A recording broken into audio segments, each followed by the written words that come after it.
அனைவருக்கும் வணக்கம். நம்ம இந்த வீடியோவில் ஜியாலஜி சப்ஜெக்டில் ஹைட்ரோஜியாலஜிங்கிற சப்ஜெக்டில் டார்சிஸ் லாங்கிற டாப்பிக்கை பார்க்கலாம். டார்சிஸ் லானா என்ன, அது எது சம்மந்தப்பட்டது? அந்த டார்சிஸ் லாங்கிறது வாட்டர் ஃப்ளோ, வாட்டர் மூமெண்ட்டு பற்றி சம்மந்தப்பட்டது. அது எவ்வளோ வெலாசிட்டி அதை பற்றி சம்மந்தப்பட்டது தான் இந்த டார்சிஸ் லாங்கிறது. வாங்க டார்சிஸ் லாவை பற்றி பார்க்கலாம். On the basis of experimental evidence, Mr. H. Darcy, a French scientist, predicted in 1856 a law governing the water flow through soil. 1856 ஒரு ஃப்ரெஞ்சு சயின்டிஸ்ட்டு டார்சிங்கிறவர் சாயில் மூலிமா, சாயில் வழியாக வாட்ரு ஃப்ளோ ஆகிறத, மூவ் ஆகிறத, discharge ஆகிறதுக்கு ஒரு விதி ஒன்று கண்டுபிடிச்சிருக்கிறார், ஒரு லா ஒன்று கண்டுபிடிச்சார். அதுதான் டார்சிஸ் லா. அது என்ன லா, அது என்ன விதி என்ன? அக்கார்டிங் டு ஹிம் என்ன சொல்ல வர்றாருன்னா, தி டிஸ்சார்ஜ் வாஸ் ப்ரொபோர்ஷனல். ஒரு இடத்துல வாட்ரு வெளியே வருது, பைப்லேருந்து வெளியே வருது. ஒரு எக்ஸ்பெரிமெண்ட்டில் ஒரு வாட்டர் கொடுக்குறோம், வாட்டர் இன்னொரு இடத்துல இன்புட் கொடுத்து இன்னொரு இடத்துல ஒரு அவுட்புட் எடுக்கிறோம், வெளியே கொண்டு வரோம்னா the discharge was proportional to the head loss. அந்த டிஸ்சார்ஜ் ஆகிற வாட்டர் ஹெட் லாஸுக்கு டைரக்ட்லி ப்ரொபோர்ஷன் ஆகும். And it is directly proportion area of cross section, area of cross செக்ஷனுக்கு டைரக்ட்லி ப்ரொபோர்ஷன் ஆகும். And inversely proportion to the length of the sample.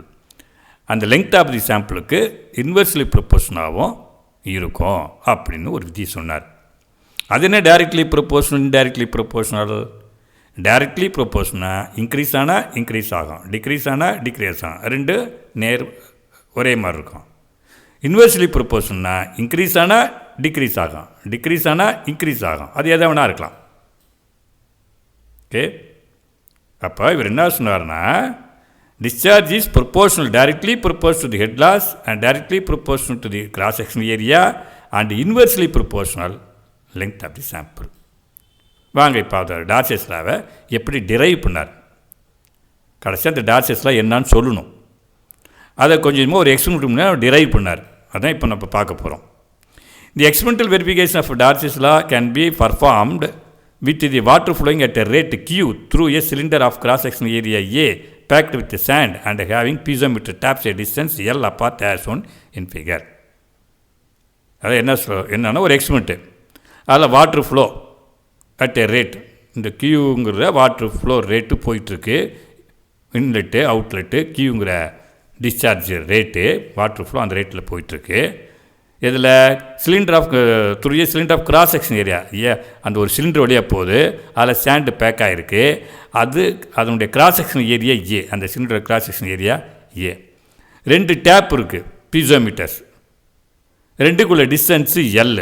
இப்போ அந்த diagram மூலமாக எவ்வளோ, இதுதான் அந்த ஒரு சிலிண்டர் ஃபுல்லாக மணல் உள்ளார பேக் பண்ணியிருக்கிறாங்க. இந்த சிலிண்டரோட கிராஸ் செக்ஷன் ஏரியா, என்னுடைய கிராஸ் செக்ஷன் ஏரியா ஏ. இது கியூங்கிற வாட்ரு ஃப்ளோ அமௌண்ட் கியூங்கிறது போகுது, இன்லெட்டு அவுட்லெட்டு. இந்த சாயில் சாம்பிள் வழியாக போகுது. ஏங்கிற கிராஸ் செக்ஷன் ஏரியா, எல்லுங்கிறது லெங்த் ஆஃப் தி சாம்பிள்னால் டோட்டல் லெங்த் எடுத்துக்க தேவையில்லை. பீசோமீட்டர், இது பீசோமீட்டர் 1, இது பீசோமீட்டர் 2. இதில் ஒரு சின்ன ஒரு இது மாதிரி ஒரு டேப் மாதிரி ஒரு டியூப் மாதிரி சொல்லணும்னா வாட்ரு இந்த லெவலுக்கு ஏறும். அது வாட்டர் லெவல் 1, பீசோமீட்டர் லெவல் 1, இது பீசோமீட்டர் லெவல் 2. இந்த ரெண்டுக்கு நடுவில் உள்ளது தான் இந்த கேப்பு, டிஃப்ரென்ஸ் தான் டெல்டா ஹெச் ஆர் ஹெட் லாஸ்ன்னு பேர். இது என்ன Z1 அப்படின்னாக்கா இந்த பீசோமீட்டருடைய ஹைட்டு. இங்கேருந்து இது டேட்டம் லைன், டேட்டம் பிளேன். ஒரு ஹரிசாண்டல் பிளேன் வச்சுக்கிட்டோம்னா, ரெஃபரன்ஸ் பிளேன் வச்சுக்கிட்டோம்னா, இவ்வளோ ஹைட்டில் இருக்குது Z1 ஹைட்டில், இது Z2 ஹைட்டில் இருக்குது, பீசோமீட்டர் 2. ஸோ இது பீசோமீட்டர் 1, பீசோமீட்டர் 2, ரெண்டு கடையில் டிஸ்டன்ஸு எல், ரெண்டுக்குள்ள ஹெட் லாஸு டெல்டா ஹெச். இந்த சிலிண்டருடைய cross section area A. Water உள்ளார போகிறதும் வெளியே வருதும் டிஸ்சார்ஜ் ஆகிறது. அது water flow rate Q. With this background, இந்த ஒரு அடிப்படை ஒரு இன்ஃபர்மேஷனோட நம்ம திருப்பி டார்சிஸில் என்னன்னு திருப்பியும் பார்க்கலாம். In other words, Q is directly proportional to delta H, Q is directly proportional to A and Q is inversely proportional to the L. இதான் முதல் இதில் சொன்னாங்க. என்ன சொன்னாங்க? Q is directly proportional to the head loss delta H, area of cross section A, and inversely proportional to the length of the sample L. இதான் வந்து சொன்னால் அதுதான் இங்கே ஈக்குவேஷன் எழுதுகிறாங்க. இப்படி இந்த சிம்பிள் வந்து டைரக்ட்லி ப்ரொபோஷனல் சிம்பிள். டெல்டா ஹெச்னா ஹெட் லாஸு, டைரக்ட்லி ப்ரொபோஷனல்னா நேராக Q directly proportional delta H, Q directly proportional A, Q inversely ப்ரொபோஷனாக 1/ன்னு போடணும், அப்போ தான் நெகட்டிவ் வருது இன்வெர்ஸில்.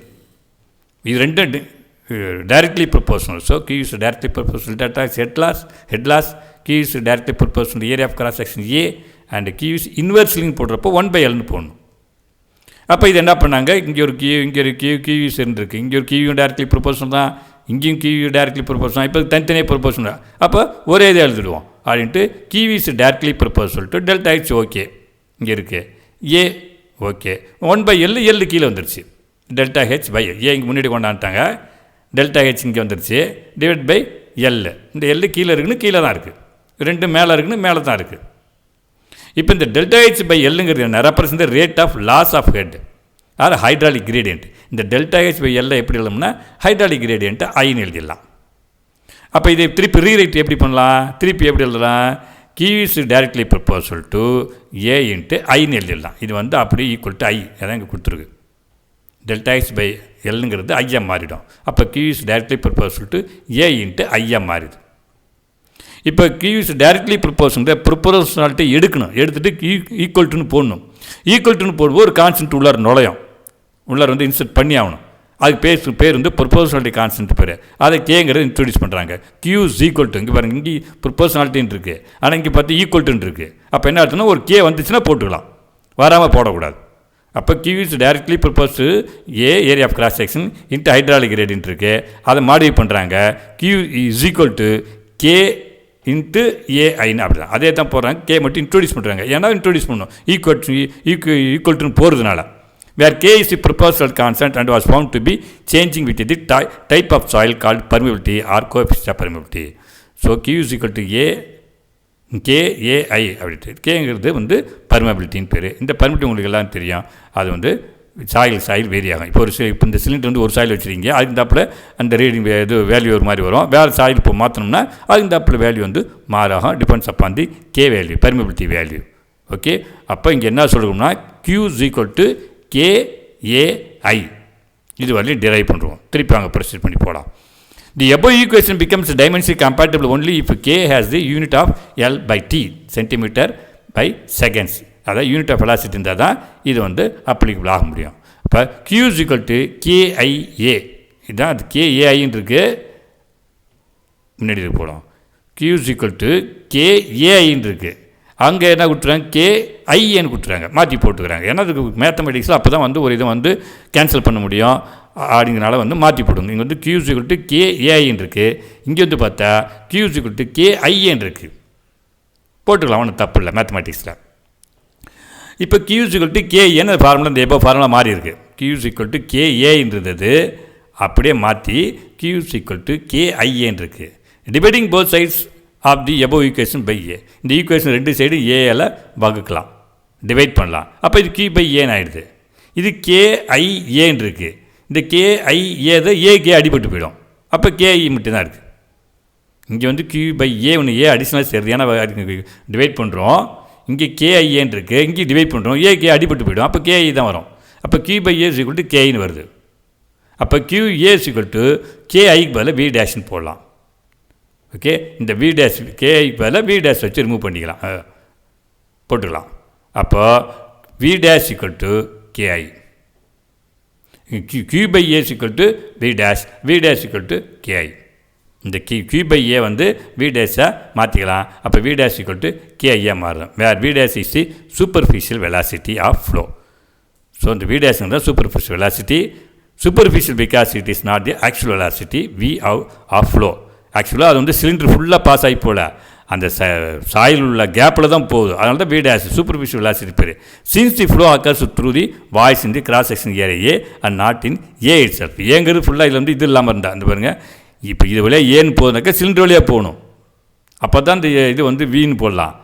ஆனால் சிலிண்டர் வழியாக போகல, சிலிண்டர் வழியாக தான் போகுது, ஆனால் உள்ள மணல் வழியாக போகுது, மணல்லையும் வந்து அந்த மண்ணுள்ள கேப் வழியாக போகுது. அப்போ சூப்பர்ஃபிஷியல் வெலாசிட்டின்னு தான் அதை வந்து போடணும்.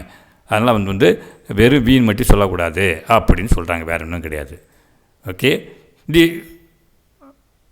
the above equation called Darcy's law in simplest form, namely that the flow velocity V is equal to the product of constant K known as the coefficient of permeability and hydraulic gradient I. இந்த மேலே உள்ள equation தான் V dash equal to K தான் வந்து Darcy's lawன்னு பேர். அந்த Darcy's law என்ன சொன்னால் V dash அந்த இது வெலாசிட்டி வந்து பர்மிபிலிட்டிக்கும் ஹைட்ராலிக் கிரேடியன்ட்டையும் மல்டி பண்ண வெலாசிட்டி, அதான் வந்து Darcy's law அப்படின்னு சொல்கிறாங்க. The above equation called Darcy's law in its simplest form, namely that flow velocity V is equal to the product of the ரெண்டுத்தையும் பெருக்குண்டு, எதையும் பெருக்குண்டு கான்ஸ்டன்ட் கேவியும் அந்த ஹைட்ராலிக் கிரேடியன்ட் பெருக்குன்னு தான் Darcy's lawங்கிறாங்க. This Darcy's law has been demonstrated to be valid only for laminar flow. So ஃப்ளோவிலே வந்து laminar flow இருக்குது, அதாவது சீப்பேஜ்ன்னு இருக்குது, அப்புறம் வந்து கேப்லர் மூமெண்ட்டுன்னு இருக்குது, லெமினார் ஃப்ளோன்னு இருக்குது, டர்புலண்ட் ஃப்ளோன்னு இருக்குது.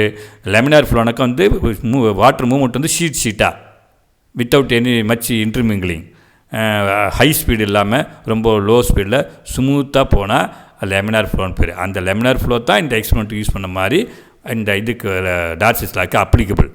ரொம்ப வாட்டர் வந்து ரொம்ப ஸ்பீடாக போகுது, இன்டர்மிங்கிள் ஆகுது அப்படின்னா இந்த இது அப்ளிகபிள் ஆகாது. இந்த இதை வந்து நம்ம எடுத்துக்க முடியாது, இந்த லாவை எடுத்துக்க முடியாது.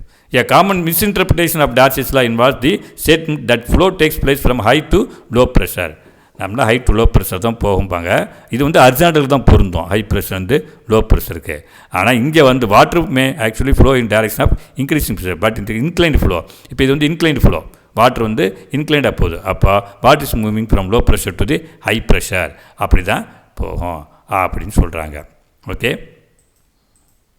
ஸோ இப்போ Darcy's law கடைசியில் என்ன முடிச்சாங்க அப்படின்னாக்கா, flow velocity V is equal to the product of K, அதாவது permeability and that is known as the coefficient of permeability and hydraulic gradient, ரெண்டுத்தையும் பெருக்கணும், ரெண்டு ப்ராடக்ட்டு.